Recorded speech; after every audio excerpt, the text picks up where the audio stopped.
at certain things between games, so there might be some weird edits in the video. But that's just because I want to make sure that I'm giving all the proper information here. So, without further ado, here are our matchups. We have the Kansas City Chiefs against the Houston Texans, the Buffalo Bills versus the Baltimore Ravens, the Philadelphia Eagles versus the Los Angeles Rams, and the Detroit Lions versus the Washington Commanders. So let's start, shall we, with Texans versus Chiefs. Houston was 15th in yards per game this season. Kansas was 17th. Houston was 21st in passing yards. Kansas was 14th. Houston was 15th in rushing yards. Kansas City was 22nd. Houston was 19th in points per game. Kansas City was 15th. Houston was 19th in third down conversions. Kansas City was second place for third down conversions. Now on the defensive side of the ball, Houston allowed the 7th most yards per game. Kansas City allowed the 8th most. Houston allowed the 6th most passing yards. Kansas City allowed the 18th most. Houston allowed the 11th most rushing yards per game. Kansas City allowed the 8th. Houston allowed the 14th most points. Kansas City allowed the 4th. Oh, excuse me, that's flipped. So 1 is allowing the least. So Kansas City allowed the 4th least points. Houston allowed the 14th least. Houston allowed the 6th least passing yards. Kansas City allowed the 18th least. Then third down conversions. Houston allowed the 6th lowest percentage. Kansas City allowed the 26th lowest percentage. So that is that matchup there. Now, Patrick Mahomes has never in his career lost in the divisional round. Never. However, the Houston Texans have never made it to a conference championship. If they win this game, this is the first time in franchise history they are winning the divisional round and going to the conference championship. Now, Kansas City did win the bye week. They were the 1 seed.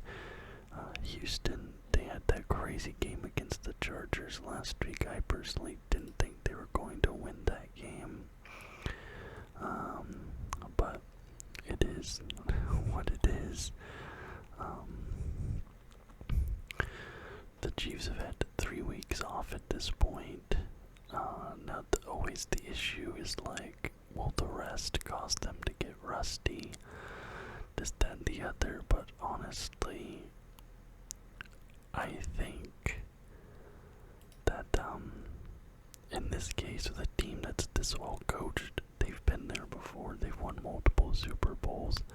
I don't think the rust is going to be an issue for Kansas City. I think, if anything, the ability to get healthy, spend more time in the film room watching Houston, because we know that CJ Stroud has been struggling a bit with turnovers overall this season. I think the Chiefs could capitalize on that.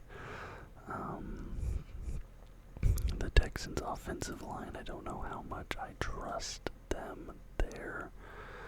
I think Xavier Worthy, is he back? Because wasn't he injured? Let me check. He last played. No, he wasn't hurt. I don't know why I thought he was injured, but he's okay. Just sounds like saying he's back.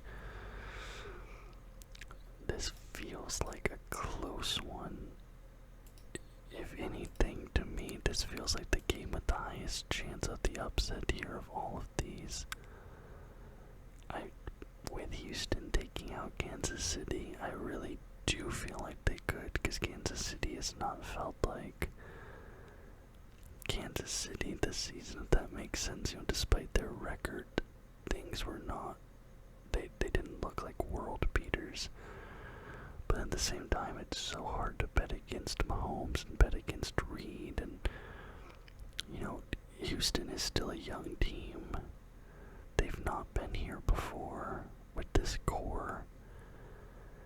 Whereas for Kansas City, they have, and I think ultimately that experience will give it the edge. But I think of all my predictions today, I guess except for this one, because in my opinion, this is as close to 50-50 as we're going to get this week. I think this is my biggest chance for an upset here with the lower seed winning. I can see a world where Houston wins this game. I do think, though, no matter which way it goes, this isn't going to be a blowout. I think it'll be a 2-score win at best, like 10-point win or something like that, at the absolute most, either direction. Okay, I'm going to jump over now to the Detroit-Washington game, because this feels very straightforward to me. So, the Washington Commanders were 6th in yards per game. Detroit was 2nd. The Commanders were 17th in passing yards. Detroit was 2nd. Washington was 3rd in rushing yards. Detroit was 6th. Washington was 5th in points per game. Detroit was 1st, so they led the entire NFL. Washington was 6th in third down percentage. Detroit was 4th. Now we go to defensive stats. Yards per game, Washington allowed the 11th least. Detroit allowed the 20th least. Passing yards, Washington allowed the 3rd least. Detroit allowed the 30th least, so worst in the league at passing yards per game. Rushing yards, Washington was 30th. Detroit was 5th. Points per game, Washington was 23rd, Washington was 18th, Detroit was 7th. Third down percentage, Washington was 15th, Detroit was 1st. Now, part of me did think there was a chance Washington could upset this Detroit team, but Detroit is getting Montgomery back. He will play this game, and they still have Gibbs as well. And I'm looking here, so just looking at the defense. Detroit had the 6th most rushing yards per game, but David Montgomery was injured for a bit. Washington has the worst run defense in the entire NFL. And I think you have that two-headed attack of Montgomery and Gibbs. I really think Washington is going to struggle to stop them, and I think that Detroit is really going to be able to eat clock.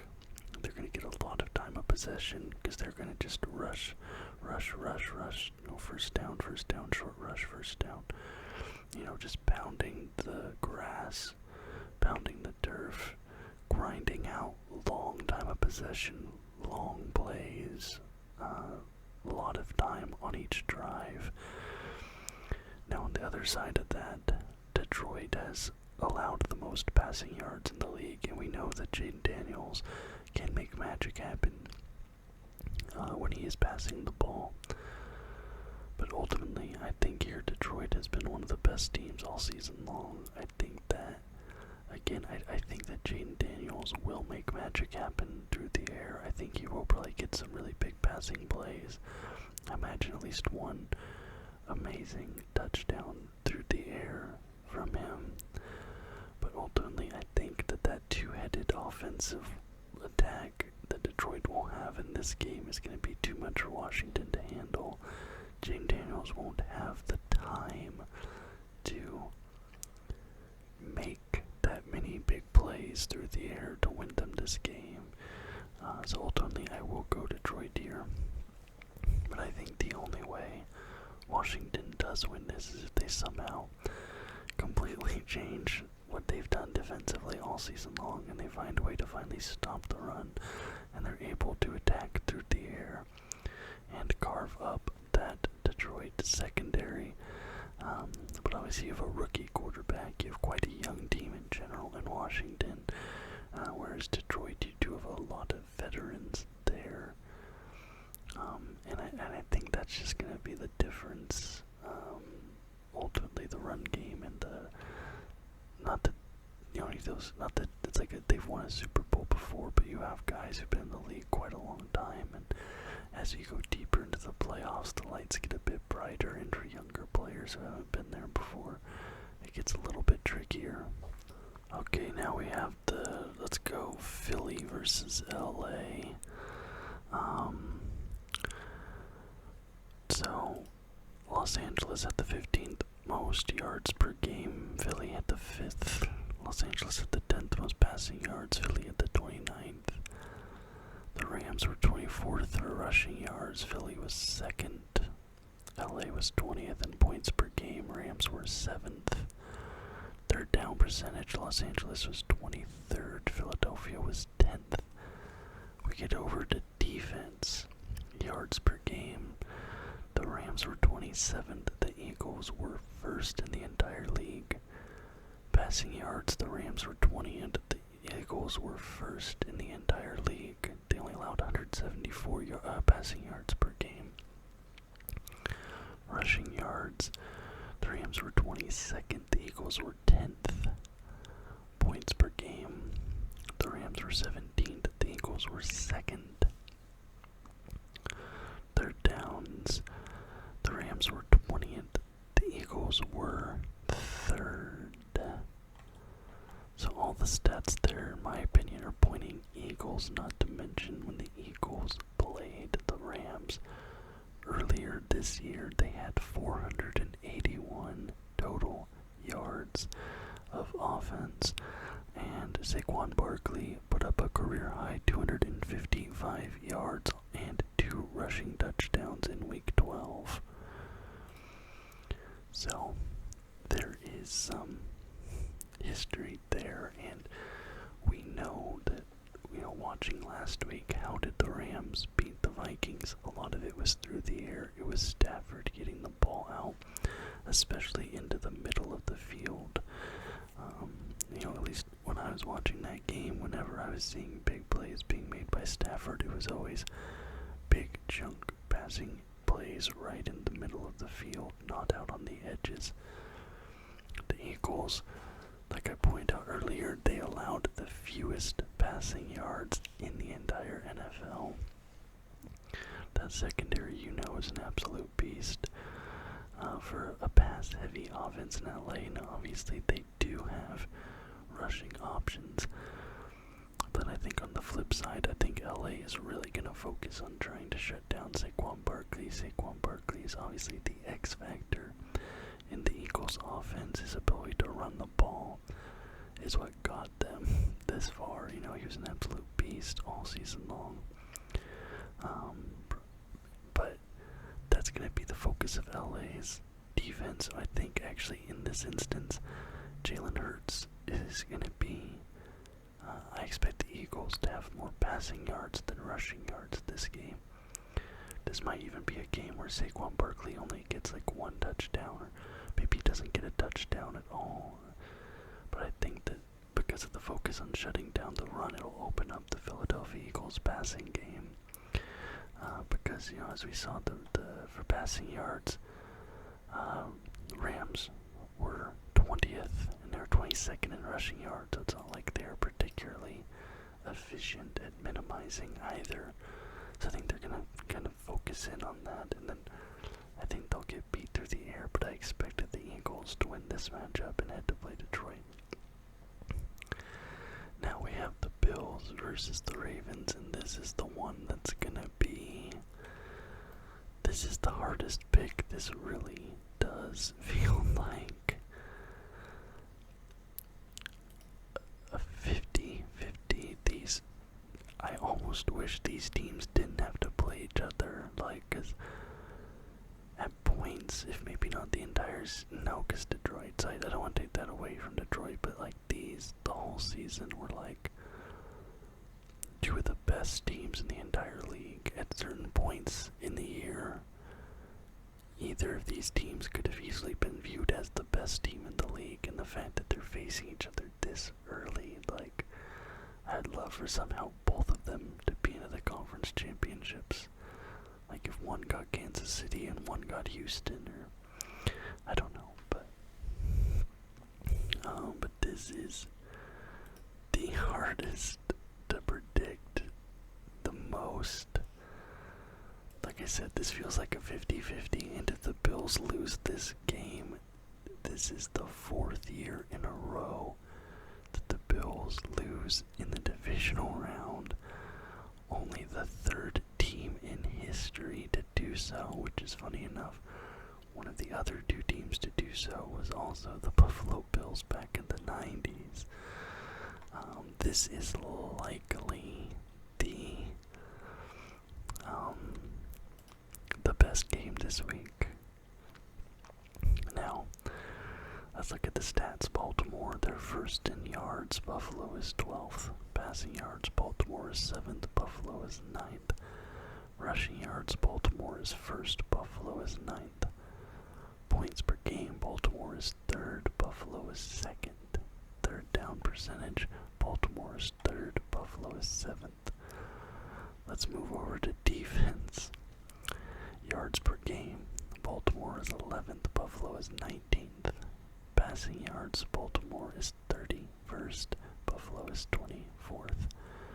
Rushing yards, Baltimore is 1st. So not only did they rush for the most yards, they allowed the fewest yards to be rushed against them. Buffalo is 12th.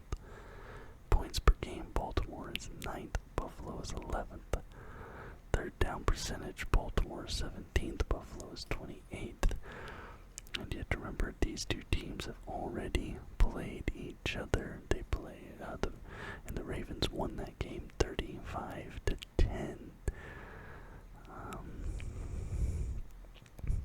Now,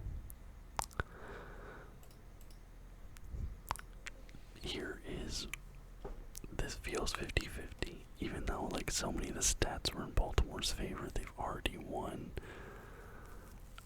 I maybe give a slight edge to them there, but this game is in Buffalo and is expected to be snowing and extremely cold. Now I know Baltimore does get quite cold, they get some snow there, but it's not to the degree Buffalo is.